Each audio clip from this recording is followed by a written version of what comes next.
Member हैं वो भी हमारे साथ जुड़ेंगे। लेकिन उससे पहले हम एक प्रश्न डॉक्टर एन.के. अरोड़ा से करना चाहेंगे।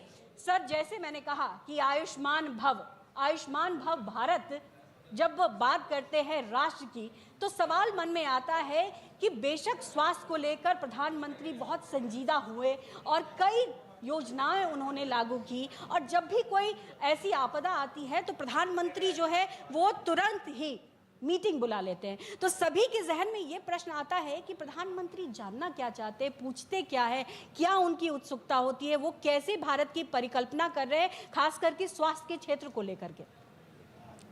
सर धन्यवाद पलवली आमंत्रित करने के लिए।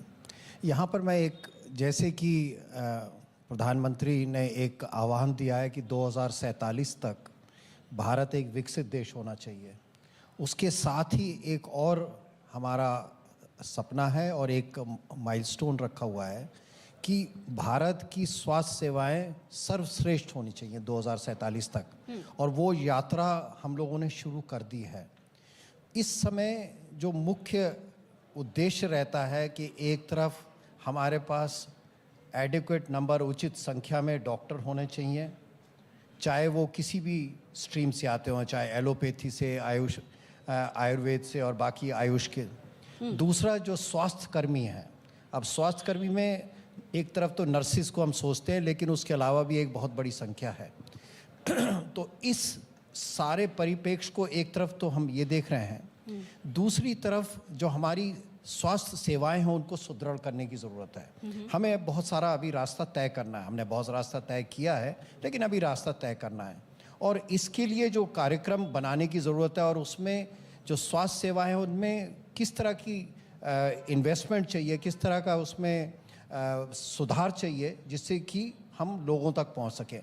और आखिर में मैं एक चीज़ जो प्रधानमंत्री और सारे देश की एक आकांक्षा है कि स्वास्थ्य सेवाएं लोगों के घर तक पहुँचें, और इस दिशा में जो एक बहुत महत्वपूर्ण काम किया जा रहा है उसको हेल्थ एंड वेलनेस सेंटर भी कहते हैं, या आयुष्मान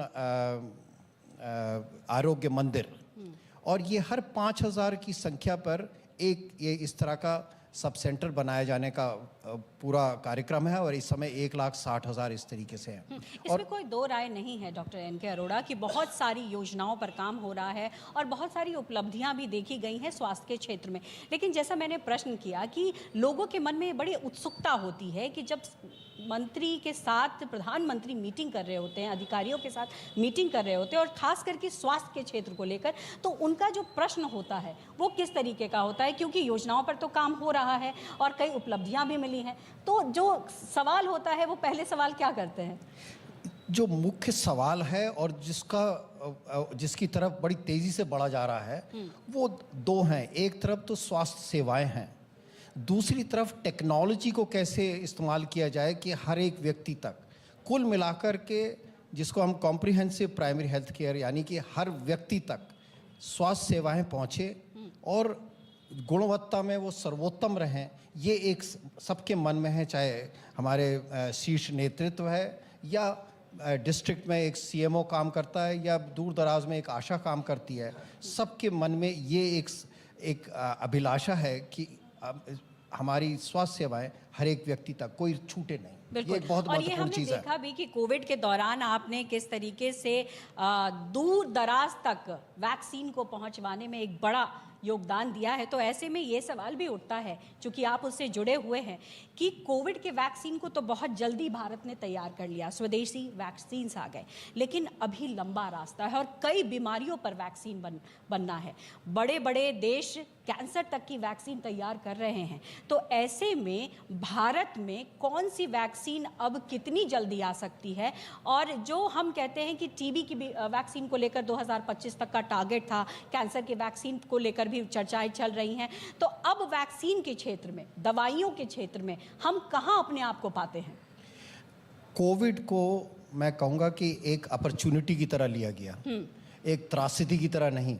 और कोविड के दौरान, यानी 2020 से लेकर 2023 और अब तो 24 आ गया, इस बीच में जो मूलभूत अनुसंधान की सुविधाएं हैं उसमें बहुत महत्वपूर्ण वृद्धि करी गई है।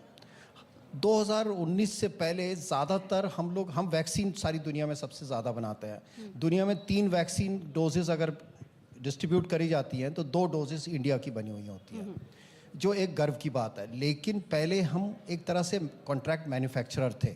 अब हमने जो मूलभूत R&D जो रिसर्च एंड डेवलपमेंट है उसकी सुविधा क्रिएट कर ली है।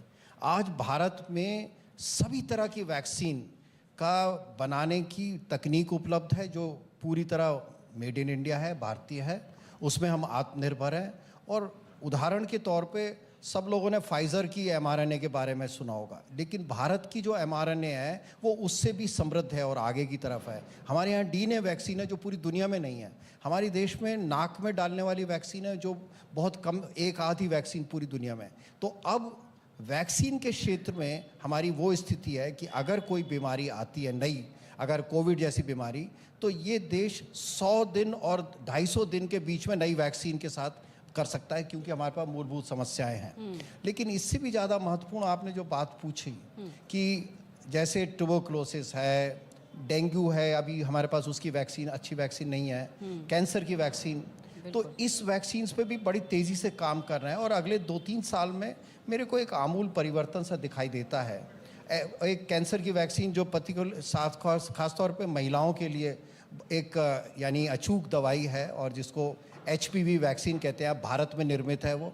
और हमारे बिटिया लोगों को और हमारी ग्रैंड डॉटर्स को वो वैक्सीन, HPV अगर यहाँ पर किसी को पता ना हो तो उसे सर्विकल वैक्सीन कहते हैं, सर्वाइकल कैंसर के लिए और सर्वाइकल कैंसर इतना दुनिया में सबसे ज़्यादा जो महिलाएं हैं सर्वाइकल कैंसर से, उनकी मृत्यु हमारे यहाँ होती है। और जब सर्वाइकल कैंसर हो जाए तो आखिर की तरफ इतना दर्दनाक होता है कि कई बार घर वाले कहते हैं कि ये व्यक्ति चला जाए तो ज़्यादा अच्छा है, इतना पेनफुल रहता है। उसके लिए ये वैक्सीन अब भारत में उपलब्ध है, क्योंकि पूरी दुनिया में वैक्सीन की कमी थी। अब भारत में उम्मीद है कि बड़ी जल्दी हमारे बच्चा लोगों को 9 से 14 साल की लड़कियों के लिए ये उपलब्ध रहेगी। जी बिल्कुल, कदम बढ़ते जा रहे हैं और ऐसे में यही उम्मीद की जाती है कि स्वास्थ्य के क्षेत्र